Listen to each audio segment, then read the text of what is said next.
India কেন বাকি দেশের তুলনায় এত পিছিয়ে আছে সেটা আমি এই ভিডিওর মাধ্যমে প্রমাণ করে দেব। ক্যামরন হ্যাবিন, যাকে লোক the world most handsome criminal নামে চেনে, খুবই রিচ ফ্যামিলি থেকে বিলং করতো। ক্যামরন যখন মাত্র 18 বছরের ছিল, একটা স্ট্রিট কার রেসিংয়ে একটা মা এবং তার বাচ্চাকে জোরদার ধাক্কা মারে, যার ফলে কিছুক্ষণের মধ্যেই মা এবং সেই বাচ্চার স্পট ডেট হয়ে যায়। এই কেসে আমেরিকার ফ্লোরিডা কোর্ট ক্যামরনকে 24 বছরের জেল করে দেয়। দেখতে দেখতে ক্যামরন হ্যাবিনের কেস ইন্টারনেটের ট্রেন্ডে চলে আসে। ফলে লোক ক্যামরন হ্যাবিনের জন্য রাস্তায় পর্যন্ত নেমে প্রোটেস্ট করতে শুরু করে দেয়। জনতার দাবি ছিল ক্যামরনের শাস্তি যেন কমিয়ে দেওয়া হয়, কিন্তু ফ্লোরিডা কোর্ট এই কথায় সোজাসুজি বলে দেয়, ভুল তুমি করেছো মানে শাস্তি তোমাকেই পেতে হবে। না ক্যামরনের সাজা একদিনও কমে আর না তার জামিন হয়। এবার অপরদিকে ভারতের পুনে পর্সে কেসের ব্যাপারে তো তুমি জানো, যেখানে এক বড়লোক বাড়ির ছেলে নেশা করে তার স্পর্শে গাড়িতে ওভার স্পিডিং এর ফলে একটা বাইককে ধাক্কা মারে, যার ফলে দুজন সফটওয়্যার ইঞ্জিনিয়ারের ভয়ানকভাবে মৃত্যু ঘটে। এবার তোমার মনে হতেই পারে এই ছেলেটার তো কঠিন শাস্তি হবে,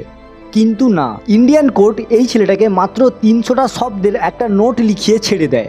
আমেরিকান জাস্টিস সিস্টেমে দেখা হয় না সেখানে তুমি কত বড় লোক বা তোমাকে দেখতে কত সুন্দর, সেখানে ক্রাইমটাকে ক্রাইমের চোখেই দেখা হয়। আর এখানে মানুষের জীবনের দাম একটা বাচ্চার হোমওয়ার্কের থেকেও কম। আর ঠিক এই কারণগুলোর জন্যই ইন্ডিয়া আমেরিকা বা চায়না থেকে এত বছর পিছিয়ে আছে। ফলো অবশ্যই করে নাও এই ধরনের কন্টেন্টের জন্য।